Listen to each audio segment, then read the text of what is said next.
ஆர்ப்பாட்டம் நடந்த இடத்திலிருந்து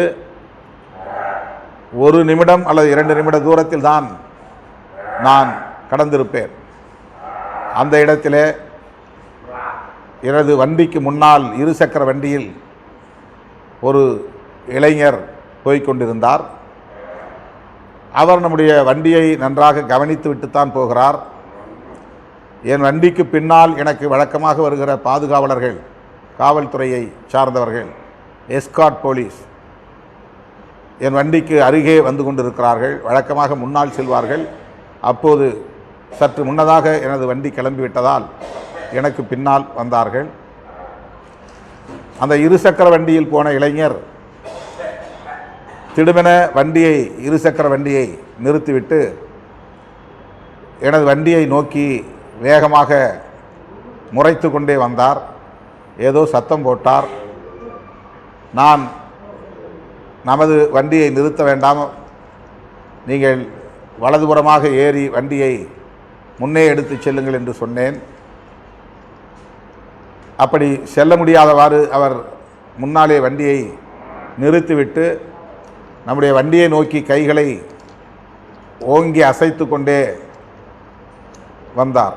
இதை பார்த்த எஸ்கார்ட் போலீஸ், என் பின்னால் வந்தவர்கள், அவர் ஏதோ வம்பிழுக்கிறார் என்பதை உணர்ந்து காரிலிருந்து இறங்கி வேகமாக எனது காரை கடந்து சென்று அந்த இளைஞரை தள்ளி செல்லுங்கள், ஒரு ஓரமாக நில்லுங்கள் என்று கேட்டுக்கொண்டார்கள்.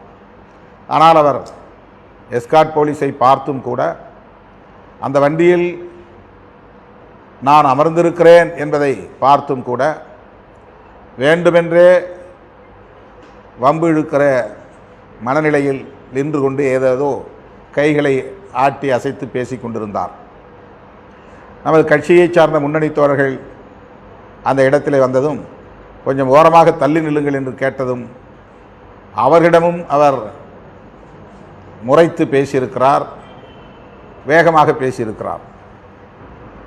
இந்த நிலையில்தான் காவல்துறையினரும் இயக்கத் தோழர்களும் அவரை முன்னே போங்கள் அல்லது இடது பக்கமாக நில்லுங்கள் என்று தள்ளுகிற போது தள்ளுமுள்ளு ஆகியிருக்கிறது. அவனை எதிர்த்து பேச நமது இயக்கத் தோழர்கள் 1-2 பேர் அவர் மீது கையை ஓங்கி அடிக்க முனைந்தார்கள். அதற்குள்ளாக காவல்துறை அவரை தமிழ்நாடு பார் கவுன்சில் கட்டிடத்தை நோக்கி அழைத்து கொண்டு போய்விட்டார்கள். இதுதான் நடந்தது. ஆனால் ஊடகங்கள் இதை ஊதி பெருக்கி ஏதோ நாம் திட்டமிட்டு அந்த இளைஞரை தாக்க முனைந்ததைப் போல அவரை அடித்து அவருக்கு மயக்கம் வந்து விட்டது என்றெல்லாம் செய்திகளை, அவதூறு செய்திகளை பரப்பி கொண்டிருக்கிறார்கள். அவர் என்னுடைய வண்டியை பார்த்துவிட்டுத்தான் இடதுபுறமாக எனது வண்டிக்கு முன்னால் போகிறார். ஆனால் வேகமாக போகவில்லை. வேண்டுமென்றே மிக தாமதப்படுத்தி வண்டியை ஓட்டி கொண்டு போகிறார். இடையிலே அந்த speed break, Tamil Nadu bar council எதிரே ஒரு வேகத்தடை இருக்கிறது. இந்த வேகத்தடையிடம் போய் அவர் வண்டியை நிறுத்துகிறார். நம்முடைய வண்டி ஓட்டுநர் வழக்கம் போல ஆரன் அடிக்கிறார். பின்னால் இருக்கிற எஸ்கார்ட் போலீஸாரும் சைரன் சவுண்டு, அந்த ஒலியை எழுப்புகிறார்கள். எல்லாவற்றையும் தாண்டி வண்டியை நமது வண்டிக்கு முன்னால் நிறுத்திவிட்டு வருகிறார். வண்டி மோதவில்லை. நம்முடைய வண்டி அவர் வண்டியின் மீது மோதவில்லை, அல்லது அவர் வண்டி நம்முடைய வண்டியின் மீது மோதவில்லை. அப்படி விபத்து என்று சொல்லத்தக்க வகையில் எதுவும் நடக்கவில்லை. ஆனால் சிலர் விபத்து என்கிறார்கள், சிலர் நம்முடைய காரில் அவருடைய வண்டியில் நம்முடைய கார் போய் மோதியது என்கிறார்கள். இது எல்லாம் அப்பட்டமான தவறான தகவல்கள். அண்ணாமலை போன்றவர்கள் வரிந்து கட்டி கொண்டு உடனே இதற்கு வக்காலத்து வாங்கி நமக்கு எதிரான கருத்துக்களை பரப்புகிறார்கள். இந்த சங்கிகள் திரிபுவாதம் செய்வதிலே உலகத்திலேயே முதலிடத்தை பிடிக்கக்கூடியவர்கள். எல்லாவற்றிலும் திரிபுவாதம்தான். பொய் செய்திகளை பரப்புவது, அவதூறுகளை பரப்புவது, வதந்திகளை பரப்புவது, குழப்பங்களை ஏற்படுத்துவது, சமூக பதற்றங்களை உருவாக்குவது, இதுதான் அவர்களின் அரசியலே. அப்படித்தான் இந்த விவகாரத்திலும்.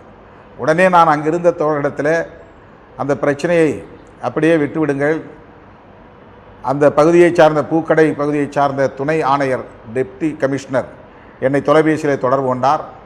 விடுதலை சிறுத்தைகள் இங்கே சில பேர் சாலை மறியலில் ஈடுபடுகிறார்கள், அவர்களிடத்தில் நீங்கள் எடுத்துச் சொல்லுங்கள் என்று கேட்டுக்கொண்டார். உடனே நான் வழக்குரைஞர் ரஜினிகாந்த் அவர்களை தொடர்பு கொண்டு பேசி, அந்த தம்பி எந்த நோக்கத்திலே வந்து பிரச்சனை செய்தாலும் பரவாயில்லை, அதை விட்டு விடுங்கள், பிரச்சனையை பெருசாக்க வேண்டாம், அவர் என்ன நோக்கத்தில் செய்தாலும் அது அவருக்கு உரியது, அதை நாம் பொருட்படுத்த வேண்டாம் என்று சொல்லி அவர்கள் அங்கிருந்து நம்முடைய தோழர்கள் கலைந்து விட்டார்கள்.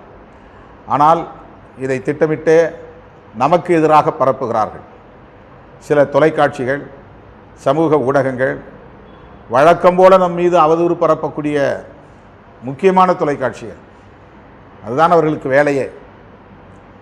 அந்த தொலைக்காட்சியில் யார் யார் என்று உங்களுக்கு தெரியும். இதை இப்படி ஊதி பெருக்கி திசை திருப்ப முயற்சிக்கிறார்கள் இயக்கத்தோழர்கள். அதை பொருட்படுத்த வேண்டாம், அதை கடந்து செல்ல வேண்டும் என்று நான் கேட்டுக்கொள்கிறேன். தேர்தல் நெருங்க நெருங்க நம்மை சீண்டுவார்கள், நாம் மிகுந்த எச்சரிக்கையாக இருக்க வேண்டும். நம்மை ஒரு கருவியாக்கி தமிழக அரசியலை குழப்ப பார்ப்பார்கள், அதற்கு நாம் இடம் தந்து விடக்கூடாது.